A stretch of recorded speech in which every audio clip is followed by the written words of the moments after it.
Bonjour et bienvenue sur le podcast One Thing in a French Day. Aujourd'hui, mardi 3 septembre 2019, cet épisode, le numéro 1697, s'intitule « Raconter les vacances à Dieppe, première partie ».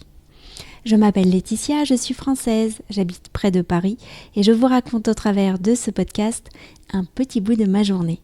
Le texte de ce podcast est disponible en vous abonnant à la newsletter sur www.onethinginafrenchday.com. Vous pouvez également suivre le podcast sur Facebook ou sur Instagram. Raconter les vacances à Dieppe, première partie.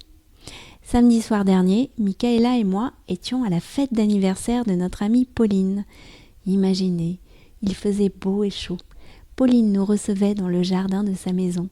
Il y avait des guirlandes lumineuses dans les arbres, des lanternes, des tables recouvertes de bonnes choses à manger et de la bonne humeur sur tous les visages. J'étais heureuse de retrouver Marilyn et Pauline à cette occasion. Nous ne nous étions pas revus depuis les vacances. Et puis, j'ai discuté à droite, à gauche, avec des personnes que je connaissais, Karine et son mari, ou pas, des amis de Pauline, sa sœur Catherine, ou encore Gina, que j'écoutais parler de son travail qu'il avait emmené au Nigeria. Le Nigeria, je viens de lire le roman Americana et je dis, c'est un copain qui m'en avait parlé.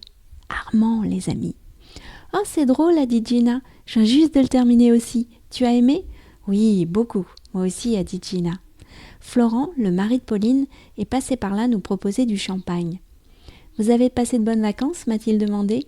Oui, très bonnes. Nous étions dans le Jura et ensuite nous sommes partis pour Dieppe. Dieppe ? A-t-il dit avec surprise. Tu ne connais pas ? Pas du tout. Pourtant, c'est une ville qui vaut vraiment le détour. Il y a plein de choses à faire et il nous arrive toujours des aventures. Vraiment ? Alors là, je suis curieux. Pour te donner une idée de la géographie de la ville, le front de mer est entre deux falaises. Sur une falaise, tu as le château-musée médiéval avec une magnifique collection de peintures et sur l'autre falaise, tu as une chapelle à la mémoire des marins disparus. Derrière le front de mer, tu as autour du port de Plaisance un quartier entier qui date du XVIIe siècle, parce que la ville a été entièrement reconstruite à cette époque, après avoir été détruite par les Anglais. Il y a aussi un important port de pêche avec de nombreux chalutiers.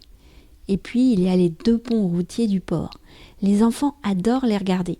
Il y a un pont qui se lève et un pont qui tourne. Ce dernier date de la même époque que la Tour Eiffel. La sœur de Pauline, Catherine, s'est approchée de nous. « Vous parlez de quelle ville, là ? Les ponts, ça me dit quelque chose. Je vais essayer de deviner. Vas-y, continue. » Je continuerai demain, car One Thing in a French Day, c'est fini pour aujourd'hui. Vous pourrez retrouver le début du texte de ce podcast ou vous abonner à la newsletter sur www.onethinginafrenchday.com.